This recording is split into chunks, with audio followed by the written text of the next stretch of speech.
चलिए भाई, welcome all of you. आप सब लोगों का बहुत बहुत स्वागत है आज के अपने इस लाइव सेशन में। और जैसा कि आपको थंबनेल दिख रहा होगा, वंस अगेन एक फिर से एक सक्सेस स्टोरी, एक नॉर्मल बच्चे की सक्सेस स्टोरी जिसने पहली बार में एनडीए को क्रैक कर दिया। तो आप लोगों के लिए भी बेस्ट चीज़ है कि आप कैसे इस एनडीए एग्जाम को फर्स्ट अटेम्प्ट में ही क्लियर कर सकते हैं। उसी चीज़ की जर्नी हमारे साथ यहाँ पर शुरू हो रही है। लास्ट डे हम लोगों ने शिक्षा को आप सब लोगों से रूबरू करा था, कैसे उसने पहली बार में एग्जाम निकाला। नाउ दिस टाइम साहिल, बहुत ही नॉर्मल मीडियोकर दोनों भाई बहन हैं जिन्होंने एग्जाम को क्रैक किया है। और आज एनडीए का नोटिफिकेशन भी आ गया, तो उसी नोटिफिकेशन के ऊपर पूरी कंप्लीट चर्चा हमारी साहिल के साथ यहाँ पर रहेगी। तो first of all I welcome Sahil, है ना। और साहिल का स्वागत करते हैं आज के इस वीडियो में। देखो, लॉकडाउन में बहुत सारे बच्चों को एक्सक्यूज थे, मुझे क्लासेस नहीं मिली, मुझे ये नहीं मिला, मुझे वो नहीं मिला, ऑनलाइन ये था वो था। This chap crack NDA exam with 360 plus marks in the very first attempt. ठीक है, it's not a easy task. 5.5 lakh लोग पेपर देते हैं, 8,000 बच्चों ने क्लियर किया, उसमें से एक साहिल है। और इस बार एसएसबी के लिए भी इनको ट्रेनिंग दे रहा हूं मैं।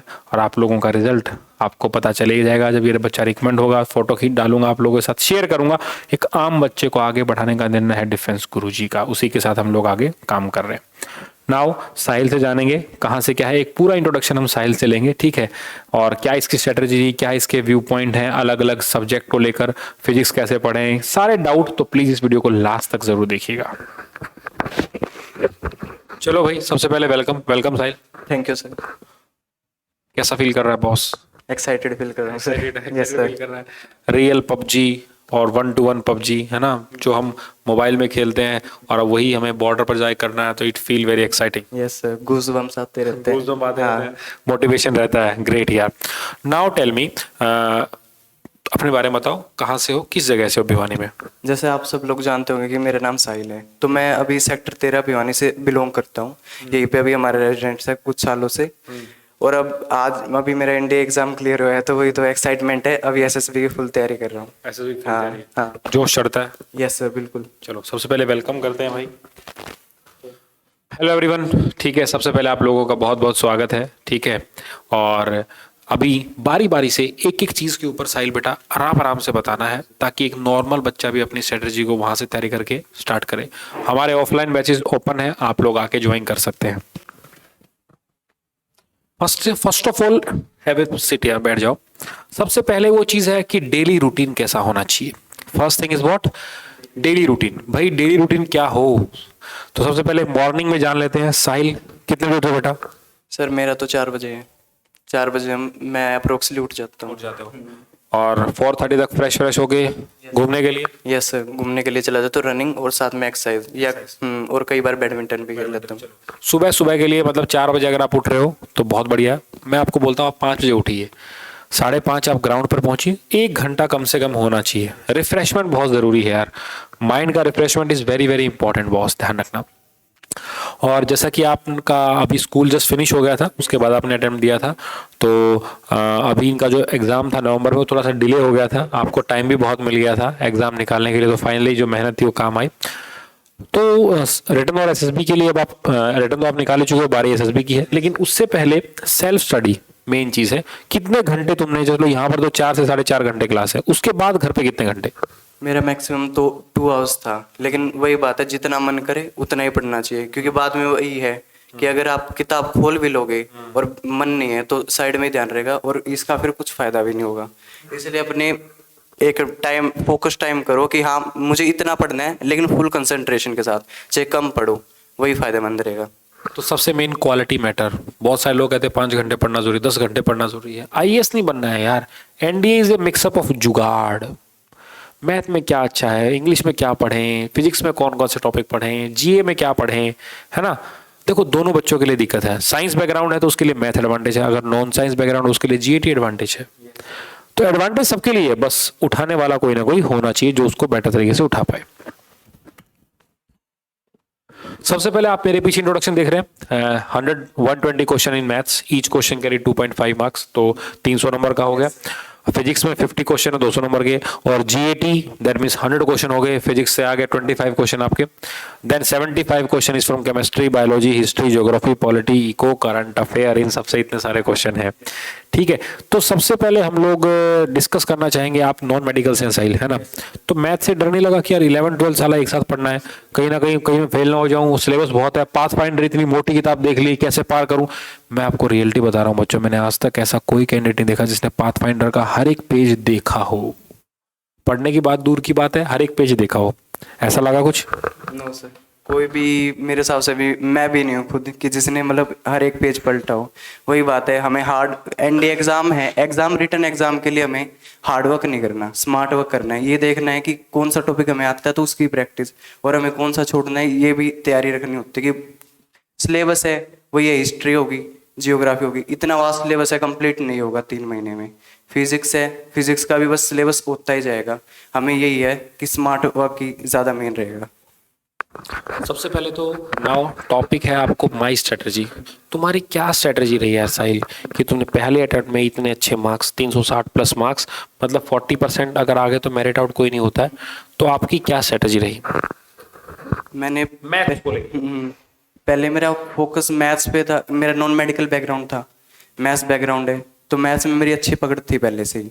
तो फिर मैंने वही है कि 4 में डिवाइड किया मेरा एग्जाम सेक्शन, कि मैथ्स, इंग्लिश, जनरल साइंस और साइंस। तो जनरल साइंस थी, उसमें मेरी इतनी पकड़ अच्छी नहीं थी, तो मैथ्स हो गया। तो मैथ्स के मेरा मैथ्स बैकग्राउंड से तो मेरा बेसिक क्लियर थे, तो मैंने प्रैक्टिस की और ये देखा कि कौन से टॉपिक मुझे आते हैं और कौन से छोड़ने चाहिए। सिलेबस को देखा। सिलेबस को एनालाइज किया कि पास्ट ईयर से मतलब कितने कौन से क्वेश्चन अच्छे रहेंगे कि हाँ जिनके चांसेस है आने के, और वही बेस्ट रहेगा मेरे हिसाब से भी। कि आपको पहले पता होना चाहिए कि हाँ आपको करना क्या है। अगर पहले वही बात है अंधेरे में तेज चलाओगे तो कोई फायदा नहीं होगा, बहुत वास्ट सिलेबस है। मेरे अकॉर्डिंग सबसे पहले है previous year paper. First of all बेटा सबके सब प्रीवियस ईयर पेपर लेके आओ, फिर देखो कितने चैप्टर से कितने कितने क्वेश्चन आ रहे हैं। This is the most important task. बहुत सारे लोग, अभी फॉर्म आज निकला है 22 दिसंबर को यार, 22 दिसंबर को फॉर्म निकलते ही लोग भरना शुरू कर देंगे, धड़ाधड़ भर दिया, फिर देखेंगे 2 महीने रह गए, फिर भागो कोचिंग, फिर भागो पाथ फाइंडर, फिर भागो ये, फिर भागो वो, और लास्ट में फेल हो जाते हैं।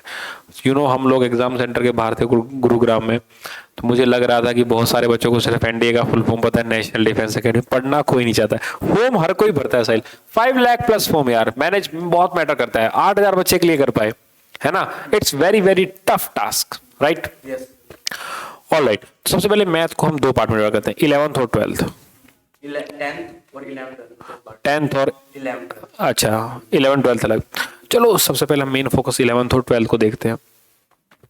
11th और 12th कौन सा मैथ टफ है? मेरे हिसाब से तो 11th है। 11th हाँ 11th। Which part? Which part तो कैलकुलस नया होता है तो उसे ही कंसिडर करूंगा मैं। अच्छा। कि टफ होता है। मुझे एक बात बताओ यार तुम, कि कैलकुलस के बगैर तो एनडीए काफी सारा बड़ा शेयर कैलकुलस हो जाता है, अदर देन, तो मुझे तुम एक बात बताओ, साइंस और नॉन साइंस, मान लो किसी के पास मैथ नहीं है, कैलकुलस नहीं आता, तो इस सारी बातों का जवाब तुम वीडियो में शांति से दो, हर एक बच्चे को पता होना चाहिए क्या रीजन है। मैं यही जवाब देना चाहूँगा। जैसे सबसे पहले मैं मैथ्स बैकग्राउंड की बात कर लेता हूँ कि जिसके पास मैथ बैकग्राउंड था तो उसे मैं इतना तो मान के चलूँगा कि बेसिक क्लियर है। अगर बेसिक क्लियर है तो सबसे पहले तुम्हें एनालाइज करना है, कि एनालाइज किया कि हाँ भाई इतने ये टॉपिक है, इससे यही आएगा, तो फिर उसकी तुम जितनी ज़्यादा प्रैक्टिस करोगे उतना फ़ायदेमंद रहेगा, और वही फ़ायदेमंद है। वही बात है, मैथ्स बैकग्राउंड वाले को इतना बताने की जरूरत नहीं होती कि मैथ्स में क्या करना है, बस वही देखना है कि सिलेबस क्या है। और अब मेन टॉपिक होता है कि नॉन मैथ्स बैकग्राउंड है उसके लिए हम क्या करें। तो नॉन मैथ्स बैकग्राउंड के लिए तो मेरी सलाह यही रहेगी सबसे पहले एक टीचर देख लो जिसका तुम्हें समझ आता हो। मैं तो हमारे सर से सेटिस्फाई था कि हाँ भाई उन्हें पता था, और तुम्हें जिस भी टीचर का समझ आ रहा हो उसे एक बार देख लो कि हाँ भाई इसकी वीडियो समझ आ रही है, तो अपने फिर सिलेबस देखो कि ये चैप्टर है, फिर उसकी बेसिक क्लियर करो। बेसिक क्लियर करने के बाद क्वेश्चन करवाते हैं सर, पाथ फाइंडर है या कोई और भी बुक जो तुम्हारी इच्छा करे, जिसके तुम्हें क्वेश्चन लगे कि हाँ लेवल है, फिर उसकी प्रैक्टिस पे आओ। तो वही है, स्टेप वाइज लेके चलना है हमें। ऐसे कोई हसल तो करना नहीं है कि मतलब एक ही दिन में पूरा चैप्टर हो जाए। मैथ्स बैकग्राउंड है वो अपने हाँ 2-3 दिन में चैप्टर कर सकता है, लेकिन जो नॉन मैथ्स बैकग्राउंड है उसे कम से कम 1 हफ्ता देना चाहिए कि मैथ्स को हाँ ये पर्टिकुलर चैप्टर है इसे। और अगर मैथ्स का एक चैप्टर कर लिया तो 1 वीक तक तुम मान लो 3 चैप्टर भी कर लिए तुमने 1 वीक में, तो उसके बाद फिर 1 वीक के बाद संडे का दिन ऐसे रखो कि तुम उसकी रिवीजन कर सको, ताकि प्रीवियस वाला भी भूलो नहीं। क्योंकि मैथ बैकग्राउंड है उसके पास तो है, लेकिन तुम्हें नया है तो तुम्हें थोड़ी दिक्कत हो सकती है, लेकिन अगर बेसिक क्लियर कर लोगे पहले ही तो वही फायदेमंद रहेगा। मेन वो चीज़ है बेटा कि मान लो कि एक और क्वेश्चन बहुत सा, मेरा कैलकुलस बहुत वीक है, जो जिनका कैलकुलस वीक है भाई वो कॉम्प्लेक्स नंबर को देखो, मैट्रिक्स को देखो, डिटरमिनेंट को देखो, स्टैट्स को देखो, प्रोबेबिलिटी को देखो, अच्छा 2D 3D सेट देखो, set relation function. Can you imagine एक बार सेट रिलेशन फंक्शन ही 30-40 नंबर का आया था यार, और उसके अलावा क्या बचता है? अलजेब्रा है, ट्रिगो है, काम चल सकता है वहां से। मतलब ये नहीं कि अगर कैलकुलस अगर कमजोर पार्ट है, पहली बात उसको टफ, उसको स्ट्रॉन्ग बनाओ तुम। अगर कैलकुलस कमजोर है फिर भी तुम क्या बेटा बहुत अच्छा तुम यहाँ पर क्या परफॉर्म कर सकते हो, नो डाउट अबाउट दैट, है ना। तो तुम्हारी क्या स्ट्रेटजी रही थी? अगर फॉर एग्जाम्पल मान लो कोई नॉन साइंस बैकग्राउंड का बच्चा है तो वो कौन से चैप्टर पढ़े बताओ जरा। सबसे पहले तो जो 9th-10th में उसने पढ़े हैं, जैसे प्रोबेबिलिटी हो गया, फिर उसके बाद मैं बताना चाहूँगा कि सेट, रिलेशन और फंक्शन, ये जितने चैप्टर है ये है थ्योरी वाले चैप्टर। तो थ्योरी है, थ्योरी में इसमें कोई भी ऐसा एक्स्ट्रा फॉर्मूला नहीं आता, सिर्फ 2 फॉर्मूले हैं तीनों चैप्टर के लिए, इससे कोई बाहर नहीं आता। तो सेट, रिलेशन, फंक्शन तुम्हारे लिए ये फायदेमंद रहेगा। उसके बाद तुम्हें करनी चाहिए मेरे हिसाब से मैट्रिक्स और डिटर्मिनेशन, वो बस एक फॉर्म है, वो फॉर्म आ गई तुम्हें तो उसके बाद सिंपल कैलकुलेशन बचता है। फिर अपने डिटरमिनेंट एंड मैट्रिक्स के बाद वही बात करते हैं अलजेब्रा की। अलजेब्रा में क्वाड्रेटिक इक्वेशन होगी, जैसे क्वाड्रेटिक इक्वेशन है वो भी तुमने 10th में की हुई है। तो अपने ऐसे मतलब बेसिक से जो तुम्हें पहले आता है, समझ आ रहा है, पहले वो उठाओ जो नॉन मैथ्स बैकग्राउंड है। उसके बाद फिर तुम ये सारे हो जाएगी, जो 10th से रिलेटेड चैप्टर है ये सारे हो जाए।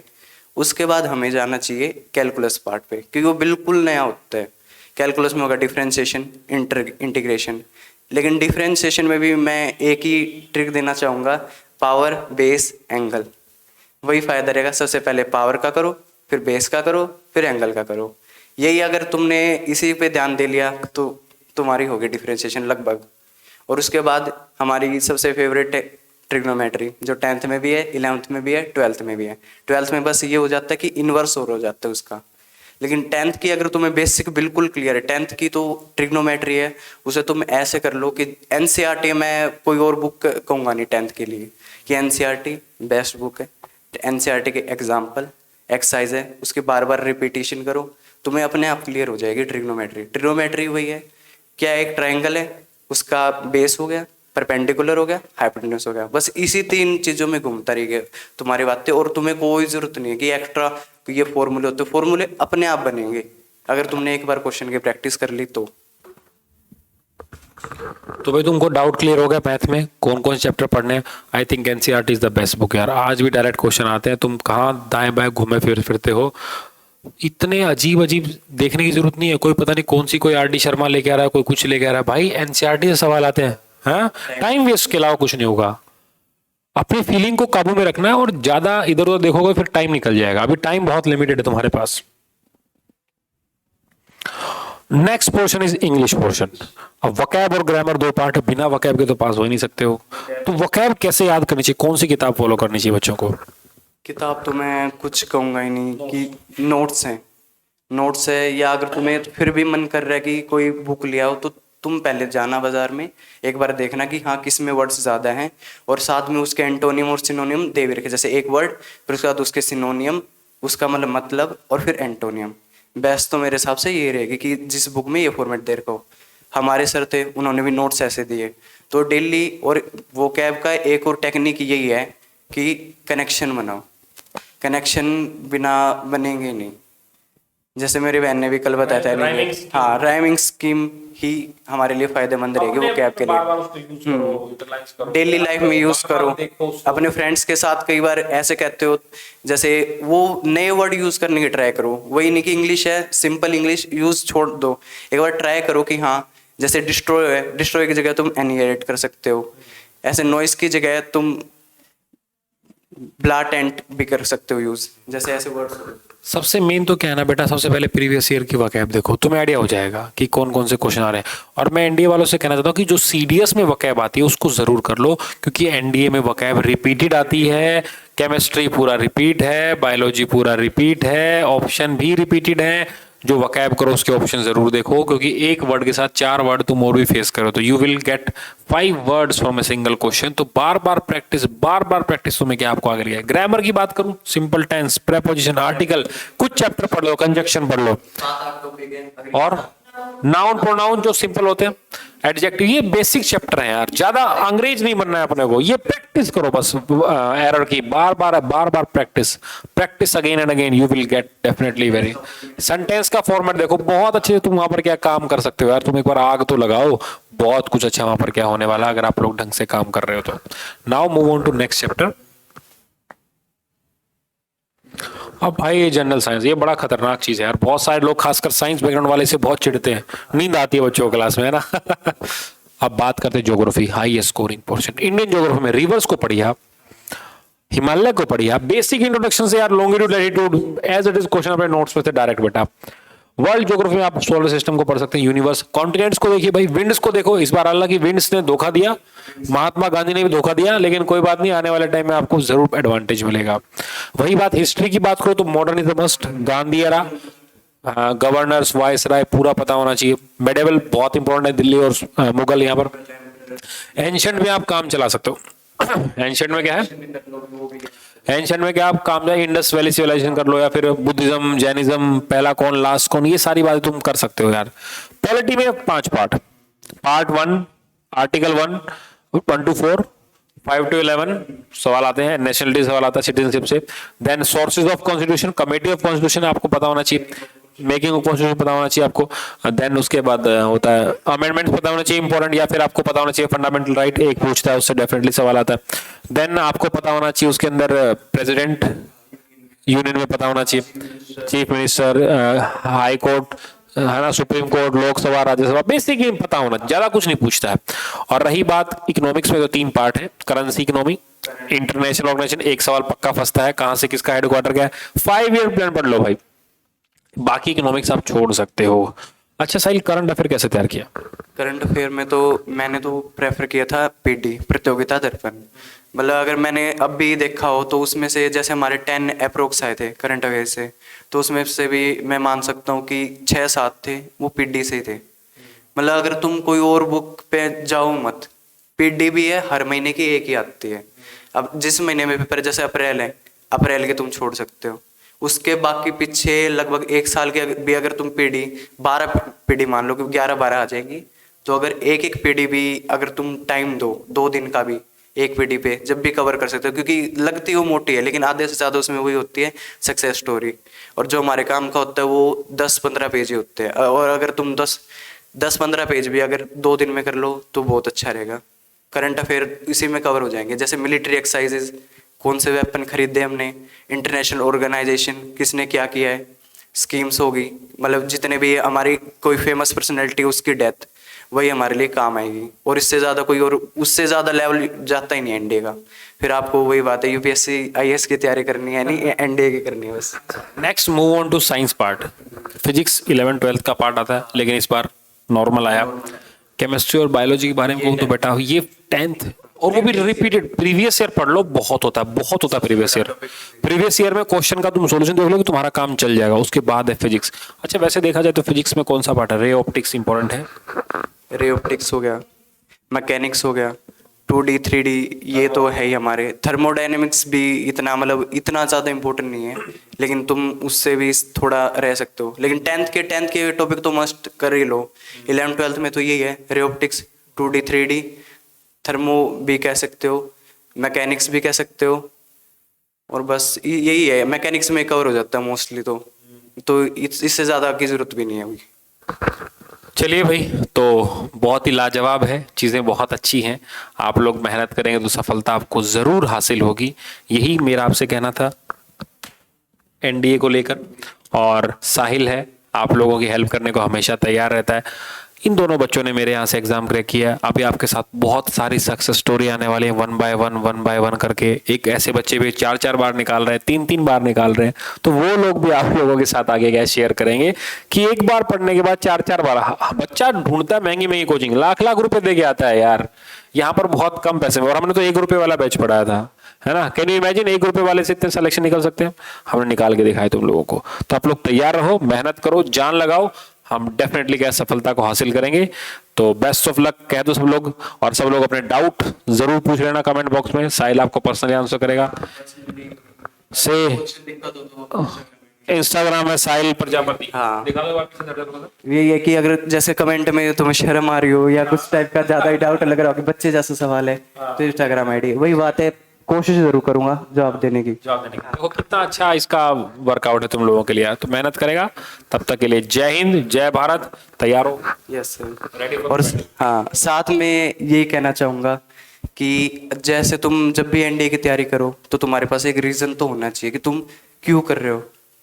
जैसे मेरा भी एक रीजन होगा, वो अपना रीजन है, वो हमेशा अपने लिए तैयार रखो, किसी को भी मत बताओ कि मेरा रीजन ये था। बस वही बात है, हाँ, सेल्फ मोटिवेशन। वो रीजन याद आए सुबह सुबह, जैसे तुम्हें सोचे कि ना भाई बिस्तर से नहीं उठते, गरम गरम बिस्तर, मन नहीं कर रहा, तो रीजन याद आना चाहिए कि हाँ भाई है रीजन, उठूंगा मैं, उठ के रहूंगा। बस अपने रीजन ही तुम्हारे लिए मेन रहेगा जो तुम्हें आगे पहुंचाएगा। वही बात है, फायदा क्या होगा अगर तुम्हें ऐसे टाइम पास करना है तो टाइम, वही बात है, कभी अगर मन नहीं करे पढ़ने का तो एक बार अपनी मम्मी या पापा की तरफ देखो कि हम लोग कैसे मेहनत कर ले तुम्हारे लिए, सुबह शाम लगे रहते हैं, सिर्फ तुम्हारे लिए लगे रहते हैं। तो वही बात, अपना एक रीजन होना चाहिए पर्टिकुलर, वही तुम्हारे लिए फायदेमंद रहेगा। चलो भाई, जय हिंद to all, thank you so much, please share this video if you like it. So मिलते हैं आप लोगों से बाद में, तब तक के लिए जय हिंद।